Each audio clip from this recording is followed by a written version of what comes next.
Halo, ketemu lagi dengan saya Deddy Kisian di Kioskom Channel. Hari ini saya kedatangan brand yang selalu membanting harga, bro. Wah, bukan membanting sebenarnya, bro. Karena ya promosinya di Indonesia aja, nggak sampai ke seluruh dunia. Jadi budget promosinya itu minim, sehingga dia menjual bisa lebih murah. Kecuali kalau brand internasional, budget promosinya di setiap negara, otomatis ya masuk ke anggaran setiap produk, sehingga produk itu menjadi lebih tinggi, bro. Harganya ini murah banget loh.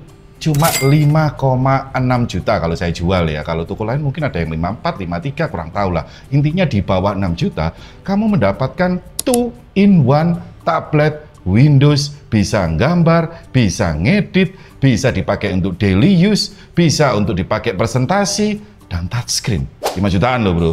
Ini produk terbaru dari Advent, barusan launching sekitar 1 bulan yang lalu. Ini termasuk apa ya, produk bikinan Indonesia, biarpun nggak 100%, tapi ya tetap kita bangga lah. Daripada nggak ada, ayo pilih mana? Pilih nggak ada atau ada biarpun tidak 100%. Tetap kita dukung produk-produk Indonesia. Advent mengeluarkan produk yaitu Advent Evo X 2-in-1 laptop. Check it out!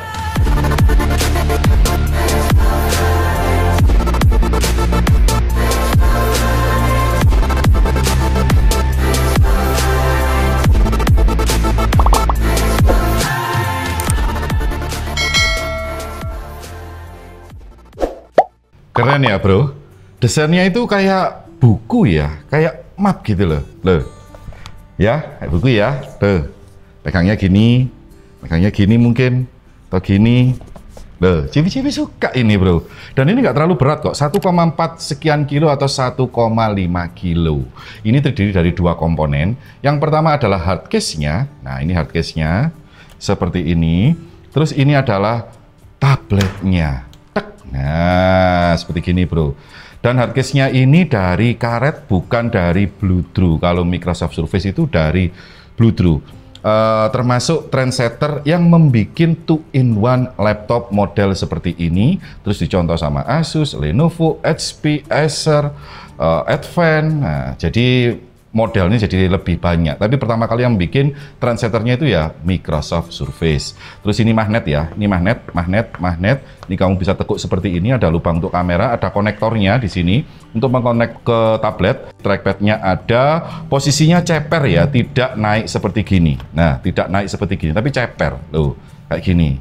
Oke, cara masangnya gampang, tinggal ditempel seperti gini, magnet ini. Tek, wah, ditempel gini juga magnet. Loh, magnet sininya. Kamu taruh gini.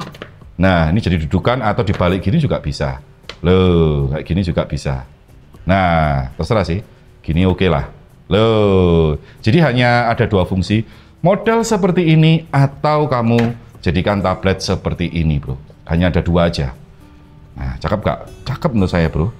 Tek, magnet semua ini. Oke lah ya. Kalau untuk tebelnya ini di 1,9 cm, tabletnya 1,4 cm. Yang bikin tebel itu ya hardcase-nya ini di bagian keyboard.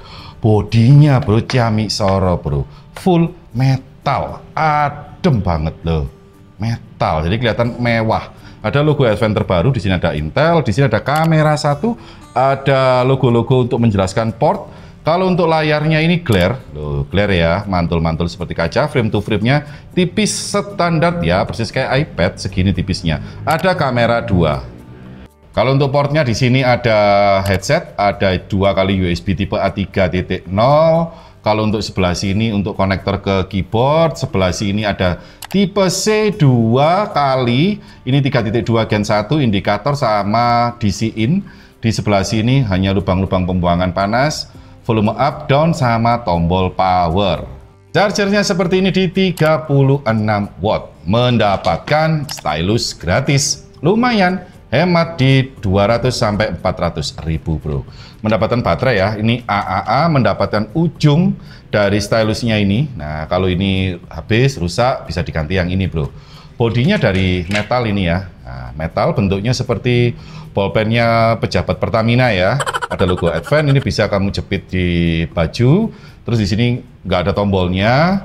Di sini ada 2 tombol. Ini pressernya di 4096 untuk presser.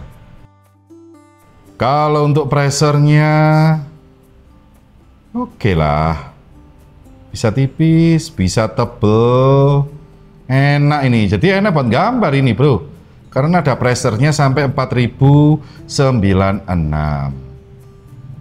Tes lagi. Nah, kalau ditekan kelihatan kayak lebih tajam ya. Ini kalau tipis, tipis, agak tebel, lebih tajam lagi loh. Ciamik ini, bro. Feel dari keyboard seperti ini.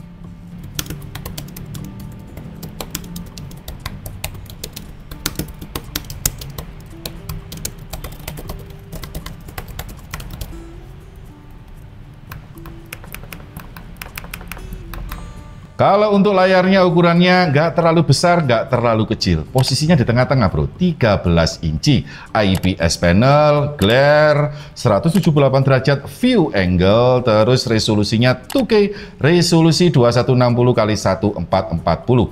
60 Hz ya. Color gamutnya di 100% sRGB, 78% Adobe RGB, 78% DCI-P3, 73% NTSC, dan 31% DaVinci.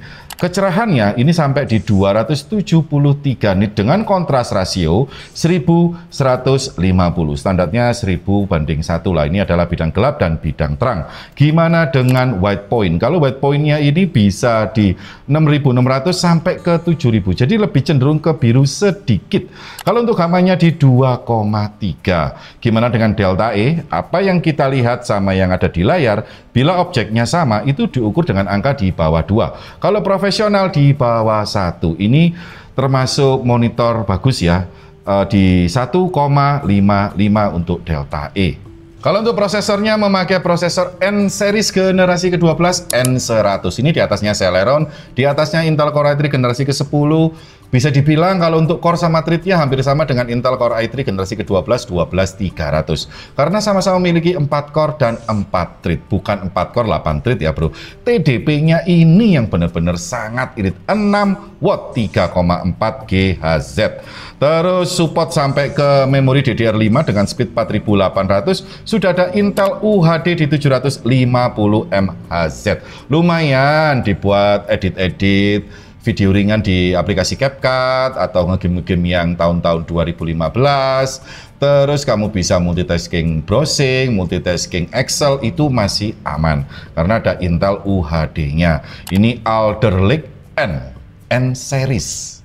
Memorinya ini nggak main-main, bro. Memakai 12 GB LPDDR5 di 4800. Kalau untuk storage-nya 512 GB NVMe Gen 4, speed-nya seperti ini. Semua nggak bisa di-upgrade ya, bro. Terus habis itu udah memakai Wi-Fi 5 GHz sama Bluetooth 5.0.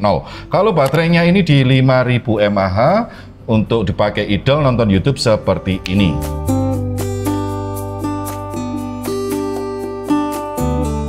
Oke, seperti ini kualitas kamera dari Advance Evo X13. Dia nge-wide, ghostingnya masih ada, detailnya seperti ini dari dekat. Suara saya seperti ini, dari jauh seperti ini. Ini minim cahaya ya, bro ya. Kalau saya nyalakan ini kayak kurang bagus kameranya. Coba Mas Doni dinyalakan sebelah sini. Nah, over, langsung seperti gini, bro. Minusnya di kamera lah. Sekarang saya coba kamera belakang, lebih bagus daripada kamera depan. Rata-rata smartphone, tablet, kamera belakang selalu lebih ciamik sorot. Ya lumayan agak nge-wide ya, ghostingnya minim, ini cahayanya terang, lebih bagus daripada kamera depan. Detailnya kamu bisa lihat sendiri. Kalau untuk audio ya seperti itu, bro. Oke? Ada dua varian, yang 13 in sama yang 16 in. 16 in itu baterainya lebih besar, ukurannya lebih besar di 16 inci. Beda 3 inci, bro, sama yang ini. Otomatis harganya lebih mahal.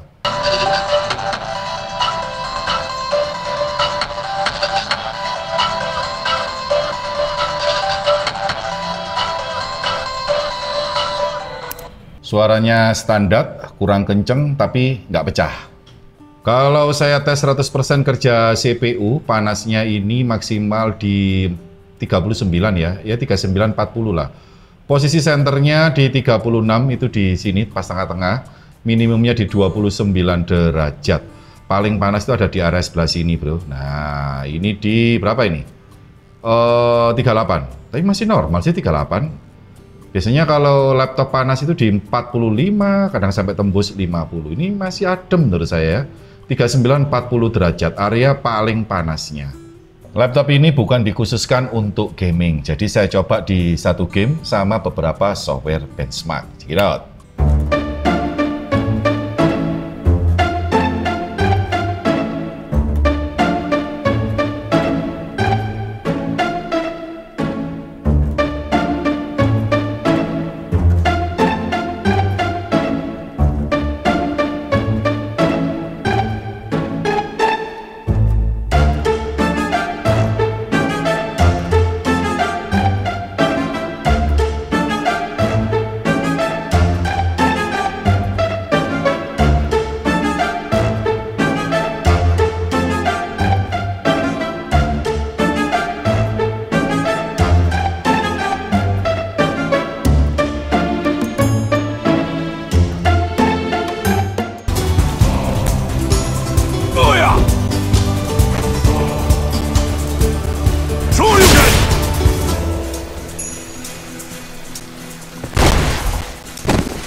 Kesimpulannya, dengan harga 5,6 juta, saya nggak bisa nyacat. Pertama, memakai prosesor N-series, irit, daya tahannya lumayan, layarnya 2K, dapat keyboard, dapat stylus, touchscreen, ringan. Apa yang perlu dicacat ya? Coba komen di bawah, bro. Kalau kalian tertarik, langsung linknya juga ada di deskripsi. Saya Deddy Christian di Coscom Channel, salam teknologi.